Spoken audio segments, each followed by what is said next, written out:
हरे कृष्णा। ओम नमः शिवाय। कल हम कथा में बात कर रहे थे जालंधर की और माता पार्वती की गुरु की तलाश की। माता पार्वती को गुरुजी मिल भी जाते हैं, गणेश जी के साथ वो वहाँ पहुँच भी जाती हैं। उनका जो उन्हें वो एक आदेश देते हैं कि तुम एक जगह पर जाओ दक्षिण की ओर और वहाँ जाकर तुम ध्यान की अनुभूति करो। अगर तुम्हें कुछ क्षणों के लिए भी अनुभूति हो गई तो मैं तुम्हें अपना शिष्या बना लूँगा। माता पार्वती पहले तो मना करती हैं कि अगर हमें ध्यान करना आता तो हम आपके पास आते ही क्यों। परंतु जब महादेव जो कि योगी के रूप में है वो उन्हें डांट देते हैं कि मैं तुम्हें अपनी शिष्या नहीं बना सकता, जब तुम्हें मेरे बातों पर मेरे शब्दों पर श्रद्धा ही नहीं है तो मैं तुम्हें अपनी शिष्या नहीं बना सकता, यह अब नहीं होगा। तब माता पार्वती उनसे क्षमा भी मांगती हैं, गणेश जी भी समझाते हैं। माता पार्वती वहाँ जाती भी हैं और वहाँ जाकर मैंने आपको ये भी बताया था कि जब वृतासुर ने आक्रमण किया था सती माता पे, वो सब दृश्य जो हैं माता पार्वती को नज़र आते हैं, पर वो धुंधले धुंधले नज़र आते हैं। पर उन्हें एक आश्वासन ज़रूर मिल जाता है कि यदि मैं ध्यान करूं तो मैं स्वयं का पता पा सकती हूँ कि मैं कौन हूँ। और ये सब प्रश्न तो हम सबके मन में होना चाहिए कि आखिर मैं कौन हूँ। और जिस दिन हमें इसका उत्तर प्राप्त हो गया कि मैं कौन हूँ, तो समझो उस दिन आप आध्यात्मिकता की सीढ़ियाँ चढ़ना शुरू कर दिया आपने। खैर, माता पार्वती अब उसके बाद कहती हैं कि गुरुदेव, हमें अनुभूति तो हो गई है और अब हमें ये भी विश्वास है कि आपके कहे अनुसार हम चलेंगे तो हम अपने गंतव्य को शीघ्र प्राप्त कर लेंगे। परंतु परंतु हमारे मन में एक प्रश्न है, या प्रश्न कहिए या ये सोच लीजिए कि हम आपसे एक निवेदन करना चाहते हैं। तो भगवान शिव कहते हैं बोलिए बोलिए कन्या, आप क्या बोलना चाहती हैं। तो माता पार्वती बोलती हैं हम चाहते हैं कि आप हमारे साथ हमारे महल चलें और हमारे महल में रहकर आप हमें शिक्षा प्रदान करें कि हमें ध्यान कैसे करना है। महादेव जब ये सुनते हैं तो वो मना कर देते हैं, गणेश जी को कह देते हैं कि इस कन्या को जाकर कह दो कि यदि ध्यान की शिक्षा लेनी है तो उसे यहीं रहकर लेनी होगी।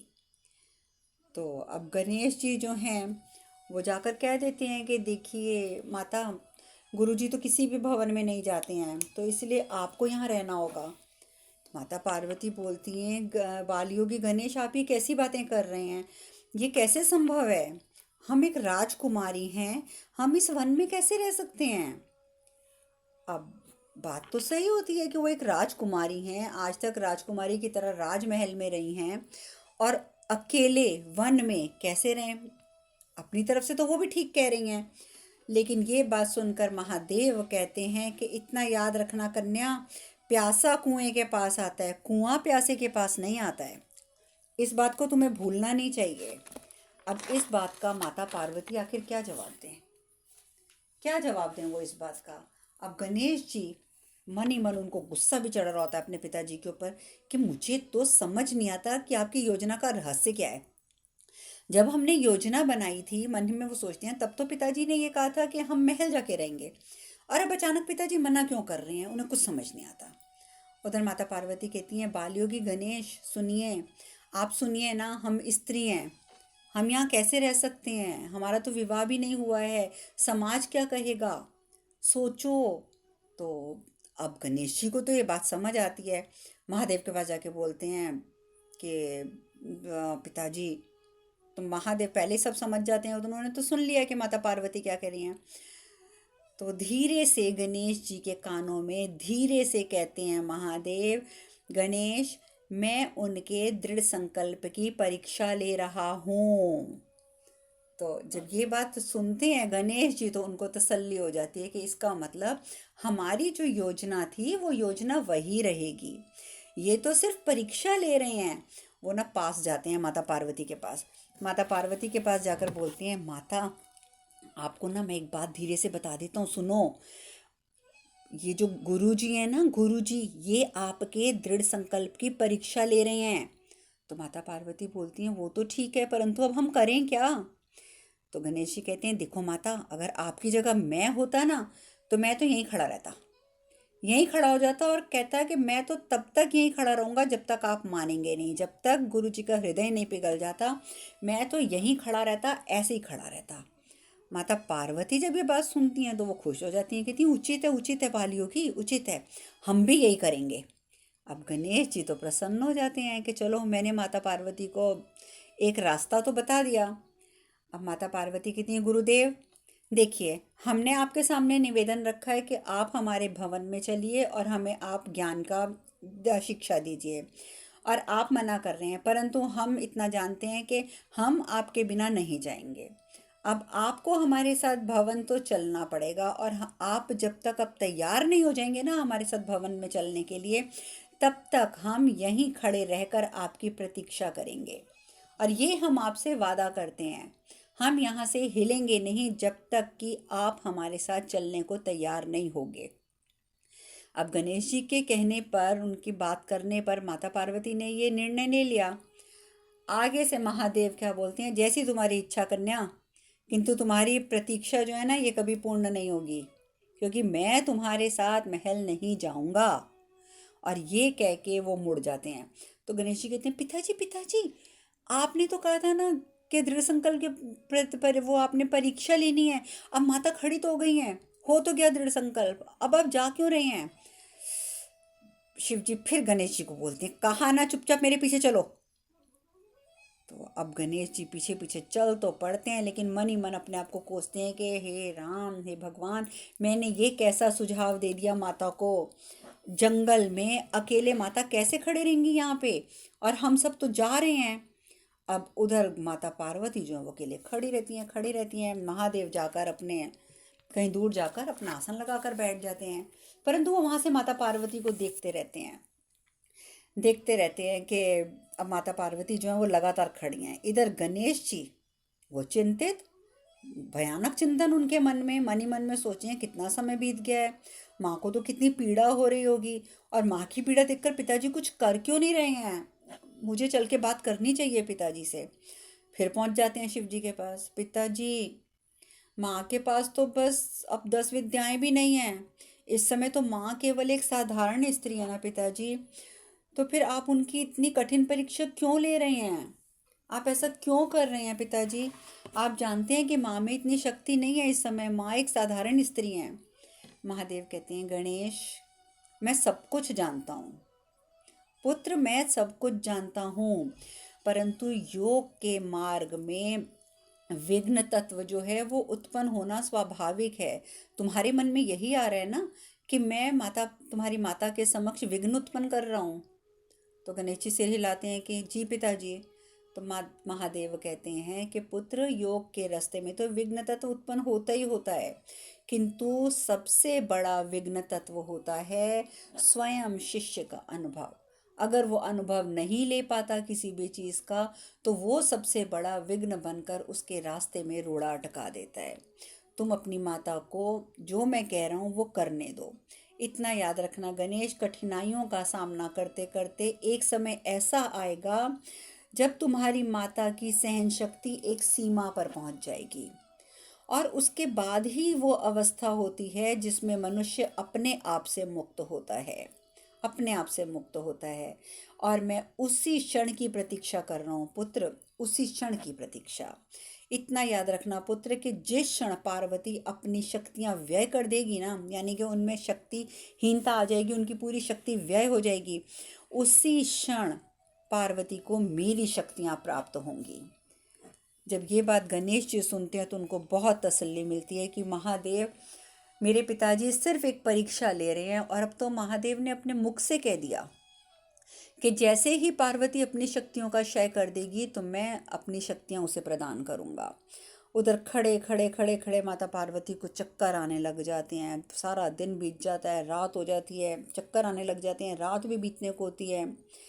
तो जैसे बहुत ही ज़्यादा देर हो जाती है, खड़े खड़े माता पार्वती बेहोश हो जाती हैं। जैसे ही गिरने लगती हैं तो महादेव उनको थाम लेते हैं अपने हाथों में, क्योंकि महादेव का तो पूरा ध्यान पार्वती की ओर था, क्योंकि उनकी पार्वती हैं वो। हमारी तो चलो माता पार्वती हैं, पर उनकी तो वो प्रिय पार्वती हैं, इसलिए महादेव का ध्यान पूर्ण रूप से उनकी ओर था। जैसे ही माता गिरने लगती हैं, महादेव उन्हें अपने हाथों में थाम लेते हैं। थाम कर अपने त्रिनेत्र से वो एक शक्ति प्रवाहित करते हैं और शक्ति प्रवाहित करके उनके शरीर को ऊर्जा से भर देते हैं और उसके बाद उन्हें वापस खड़ा कर देते हैं, जैसे वो खड़ी होती हैं और खुद वहाँ से वो लुप्त हो जाते हैं। अब जैसे वो दोबारा खड़ी होती हैं तो उनके अंदर जब शक्ति का संचार होता है तो उनकी आंखें खुल जाती हैं।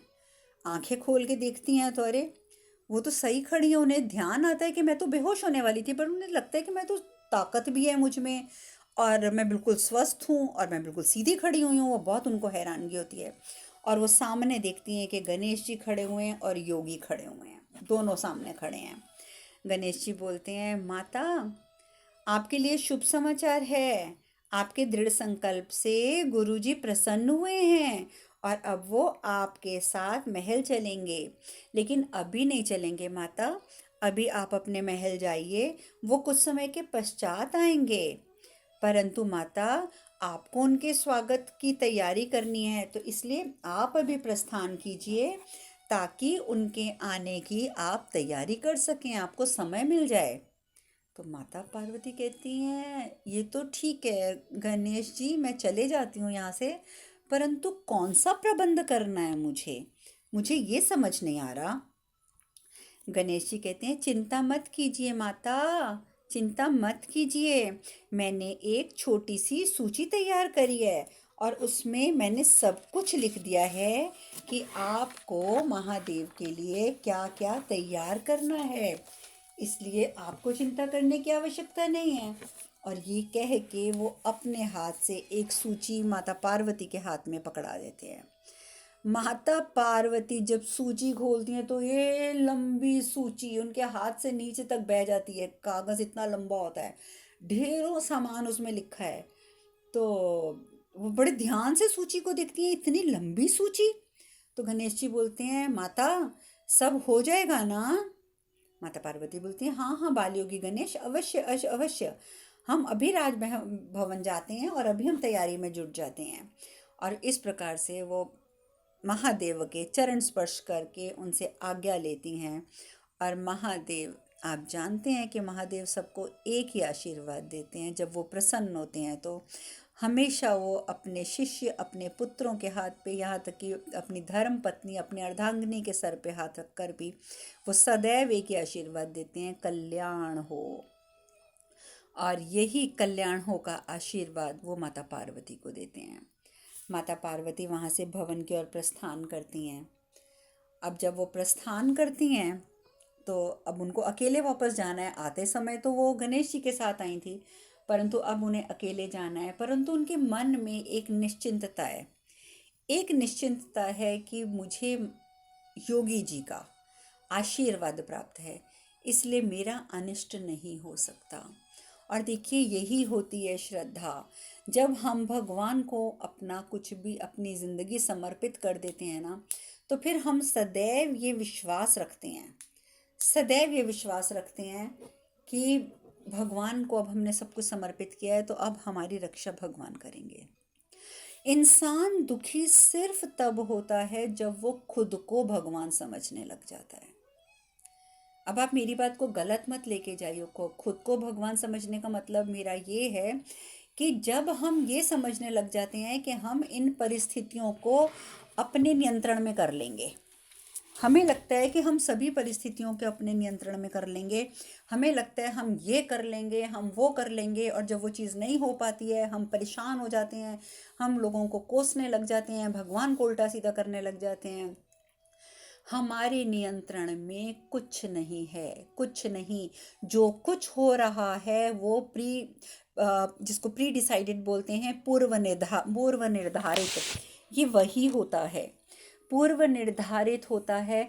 हम सिर्फ अपने आज की तारीख में अच्छे कर्म करके उस पूर्व निर्धारित वस्तु की तीव्रता को कम कर सकते हैं।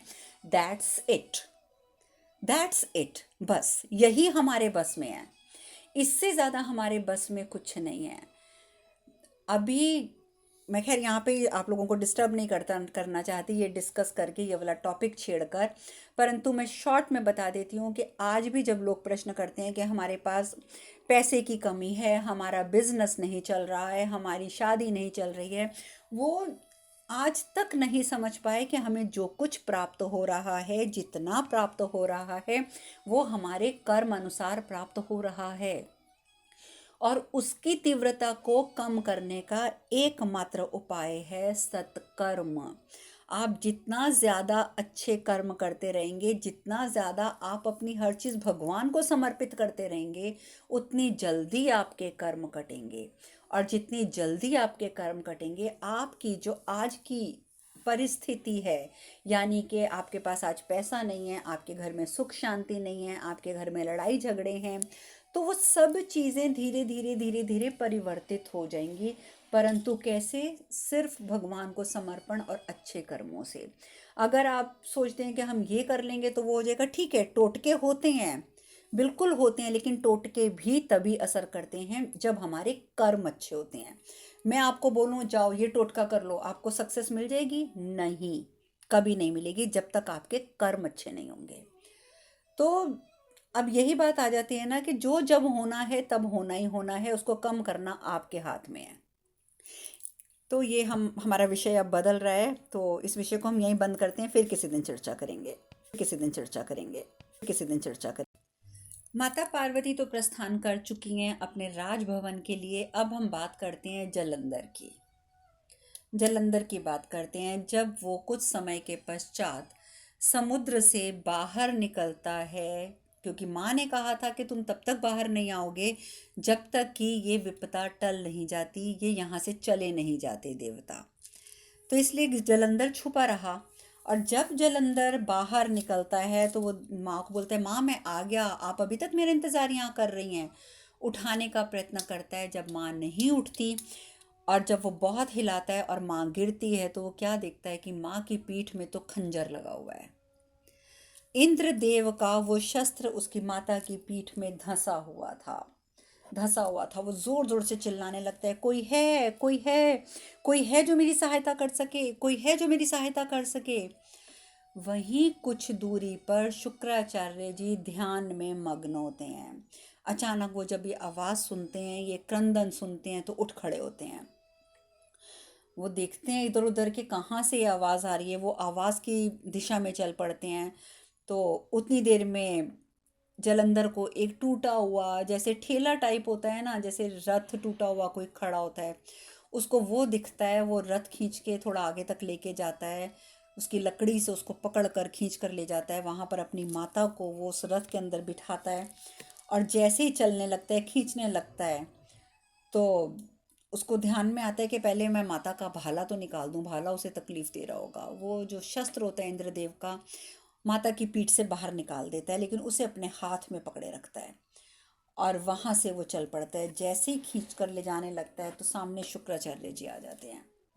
शुक्राचार्य जी आ जाते हैं तो उनको देखते ही जलंधर कहते हैं, सहायता कीजिए, मेरी मेरी सहायता कीजिए, कृपया मेरी सहायता कीजिए। देखिए मेरी माता जीवित है, वो ठीक हो जाएगी। यदि उन्हें समय पर उपचार प्राप्त हुआ तो वो ठीक हो जाएंगी, कृपया मेरी सहायता कीजिए। शुक्राचार्य जैसे ही देखते हैं, वो जलंधर की आंखों में देखते ही शुक्राचार्य को एकदम हैरानगी हो जाती है, हैरानगी हो जाती है। वो कहते हैं, उनको एकदम एहसास होता है, वो मन ही मन में सोचते हैं कि इस लड़के में मुझे शिव तत्व प्रत्यक्ष दिखाई दे रहा है। शिव तत्व इस लड़के में कहाँ से आया? वो पूछते हैं, बालक तुम कौन हो? तो वो बालक बोलता है, जलंधर, मैं जलंधर हूँ। तो शुक्राचार्य मन ही मन बोलते हैं, जलंधर अर्थात जल ने जिसको धारण किया है। तो वो समझ जाते हैं, ये कुछ भी कह लो पर ये शिवांश है, ये शिव के साथ इसका कुछ न कुछ लगता है ये। अब वो बोलते हैं, तुम बोलो तुम्हारी परेशानी क्या है? तो जलंधर बताता है कि मेरी माँ बेहोश है और अगर आप उन्हें मेरी सहायता करें तो मेरी माँ बच सकती है अभी भी। शुक्राचार्य जी जाकर जब उसकी माता को देखते हैं तो उन्हें ज्ञात हो जाता है कि माता के तो प्राण निकल चुके हैं। शुक्राचार्य कहते हैं, बालक तुम्हें सत्य की अनुभूति तो हो चुकी है, ज़रूरत है तो उस सत्य को स्वीकार करने की। तुम्हारी माता जो है वो शरीर त्याग चुकी हैं और ये बात तुम जानते हो। अब जब शुक्राचार्य जी के मुख से ये बात सुनता है जलंधर तो वो जोर जोर से रोने लग जाता है, विलाप करने लग जाता है। शुक्राचार्य मन ही मन अपना दृढ़ निश्चय समझ लेते हैं कि ये जो जलंधर है ये वाकई शिवांश है, ये अवश्य शिवांश है। भगवान शिव की समस्त शक्तियों का आभास हो रहा है मुझे इसके अंदर। ये महादेव का ही पुत्र है, महादेव का ही अंश है, कुछ तो है इसमें, क्योंकि मुझे ऐसा महसूस हो रहा है कि महादेव के समान शक्तिशाली है। और साथ ही शुक्राचार्य जी के मन में एक विचार आता है, यदि ये जलंधर असुरों का साथ देना स्वीकार कर ले तो देवताओं पर विजय निश्चित है, देवताओं पर विजय निश्चित है। क्योंकि आप जानते हैं कि देवताओं का तो पूरा लगभग अंत हो चुका है, और जो बलि महाराज हैं जो जीवित हैं, बलि महाराज तो वैसे ही असुरों का साथ नहीं देते, असुर होते हुए भी वो असुरों का साथ नहीं देते हैं। तो अब शुक्राचार्य के मन में भी यह लालच आ जाता है कि यदि मैं इस बालक को तैयार करूं और ये असुरों का साथ दे दे तो असुर बहुत शक्तिशाली हो जाएंगे फिर से। और उनका ये सोचना जायज़ है, क्योंकि वो असुरों के गुरु हैं, और एक गुरु का दायित्व होता है अपने शिष्यों की, अपनी प्रजा के बारे में सोचना। अब शुक्राचार्य कहते हैं कि पुत्र आप एक बात बताओ, तुम कहाँ रहते हो, तुम्हारा बाकी परिवार कहाँ है? तो जलंधर कहता है कि मेरा परिवार, मेरा संसार, सब कुछ तो मेरी माँ थी, मेरा तो और कोई नहीं है। तो शुक्राचार्य कहते हैं, देखो पुत्र, हम शुक्राचार्य हैं, तुम हमारे गुरुकुल चलोगे? हम तुम्हें अपने गुरुकुल ले चलते हैं। गुरुदेव की यानी कि गुरु शुक्राचार्य की ये बात सुनकर जलंधर कहता है, आश्रय नहीं, मुझे प्रतिशोध चाहिए। और वो खून से भरा हुआ खंजर जो उसने अपनी माता के शरीर से निकाला था वो शुक्राचार्य को दिखाते हुए कहता है कि मुझे आश्रय नहीं, मुझे प्रतिशोध चाहिए। तो शुक्राचार्य जैसे ही वो शस्त्र देखते हैं तो वो पहचान जाते हैं कि ये तो इंद्र का शस्त्र है। वो समझ जाते हैं कि ये बालक अभी बहुत छोटा है, ये यहाँ पे सुरक्षित नहीं है। वो कहते हैं, बालक तुम यहाँ सुरक्षित नहीं हो, तुम चलो हमारे साथ।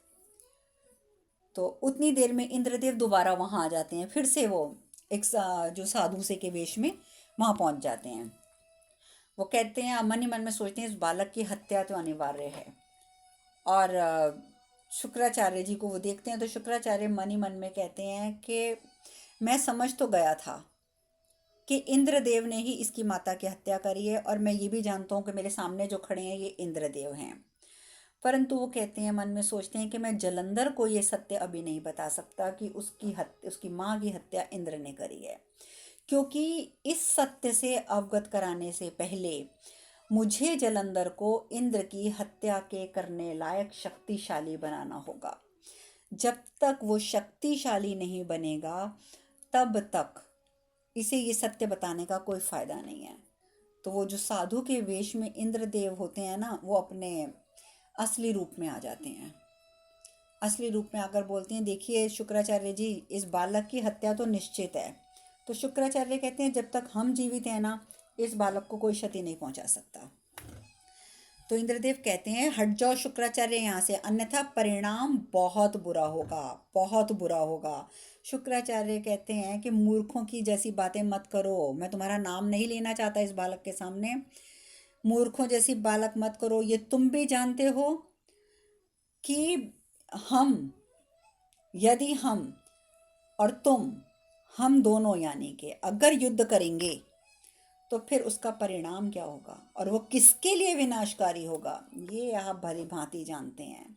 तो इसलिए हमें उकसाने का प्रयास मत करो, बिल्कुल भी हमें उकसाने का प्रयास मत करो। यदि जाना चाहते हो तो जाओ, युद्ध करना चाहते हो तो करो, ये तुम्हारा अपना निर्णय है। लेकिन अब अंदर ही अंदर तो इंद्रदेव भी जानते हैं कि यदि मैंने शुक्राचार्य से युद्ध किया तो वो तो संजीवनी विद्या के मालिक हैं, मैं उनसे किसी भी हालत में जीत नहीं सकता। तो वो सोचते हैं कि यहाँ से तो इस समय प्रस्थान करना ही उचित है। जैसे वो पीछे मुड़ते हैं ना जाने के लिए, तो शुक्राचार्य कहते हैं, जाना चाहते हो तो जाओ, परंतु एक बात सुनते जाओ, ये बालक अपना प्रतिशोध अवश्य लेगा, अवश्य लेगा, और ना केवल अपनी माँ की हत्या का, अपितु हमारी माँ की हत्या का भी प्रतिशोध लेगा, क्योंकि इसके दोषी तुम सभी देवता हो, सभी देवता। और ये बात सुनते ही इंद्र वहां से प्रस्थान कर जाते हैं। परंतु इंद्रदेव को चेतावनी दे दी शुक्राचार्य ने कि ये बालक बड़ा होकर प्रतिशोध तो लेगा। अब आगे क्या होता है, वो बालक को कहाँ लेके जाते हैं, ये चर्चा हम कल करेंगे। आज कथा में यहीं विश्राम लेते हैं। हरे कृष्ण कृष्ण कृष्ण हरे हरे, हरे राम राम राम हरे हरे। आप सब खुश रहें, सुखी रहें, स्वस्थ रहें। हरे कृष्णा। ओम नमः शिवाय, ओम नमः शिवाय, ओम नमः शिवाय।